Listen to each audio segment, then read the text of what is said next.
మనకు ఆశ్రయమై ఉన్న దేవుడు మనం నడిపించి కాచి కాపాడుతూ ముందుకు సాగింపచేయునుగాక. ఈ దినం మొదటి సమూయేలు గ్రంథం 1వ అధ్యాయం 28వ వచనం. నేను ఆ బిడ్డను యెహోవాకు ప్రతిష్ఠించి ఉన్నాను.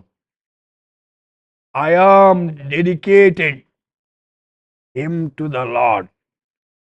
Mine बीव से यहोवा को अर्पण कर देती है. ఇక్కడ హన్నా చెప్తా ఉంది, ఆమె దేవుని సన్నిధికి వెళ్ళింది, పిల్లలు లేరు, కన్నీటితో భారముతో హృదయాన్ని కుమ్మరించి ప్రార్థిస్తా ఉంది. నాకు ఒక్క కుమారుని దయచేస్తే నీకు ప్రతిష్ఠ చేస్తానయ్యా అని ప్రార్థించి, ఆమె ప్రార్థన దేవుడు అంగీకరించాడు. దేవుని స్తోత్రం.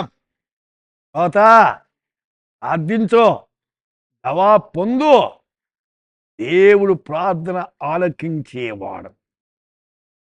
తల్లులు తమ పిల్లలకు అనేక మంచి కార్యాలు బోధిస్తారు.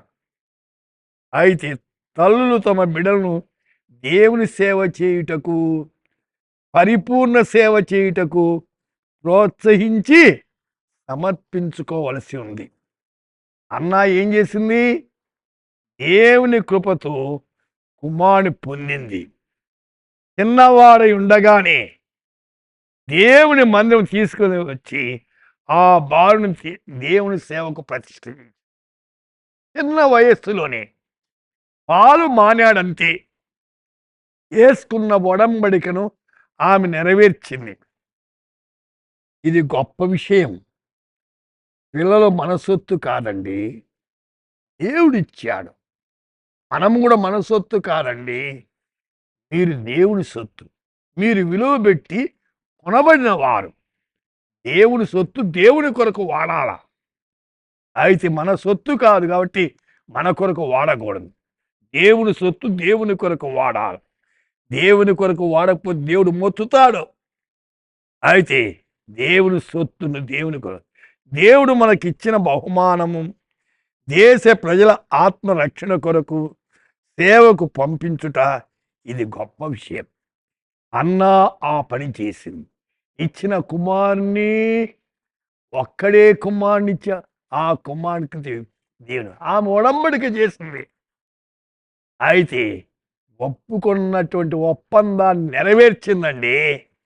ఈనాడు అనేక మంది క్రైస్తవులు ఒడంబడిక చేస్తారు, దాన్ని నెరవేర్చరు. అయితే హన్నా మాదిరిగా నిలిచింది. ఆమె ఏమైతే ఒడంబడిక చేసిందో ఆ ఒడంబడిక నెరవేర్చింది. ప్రియమైన శ్రోత, నీవు దేవుని ఒడంబడిక నెరవేర్చి దైవ ఆశీర్వాదాలు పొందు. ప్రార్థన చేద్దాం. పరిశుద్ధుడా, నీకు వందనాలు, స్తోత్రం నాయన. దేవా, వింటున్న శ్రోతలు, దేవా, వారు మీకు ప్రతిష్ఠించుకొని ఆత్మీయంగా ఎదిగేదానికి కృప దయచేయమని యేసు నామమున ప్రార్థిస్తున్నాము తండ్రి. ఆమేన్.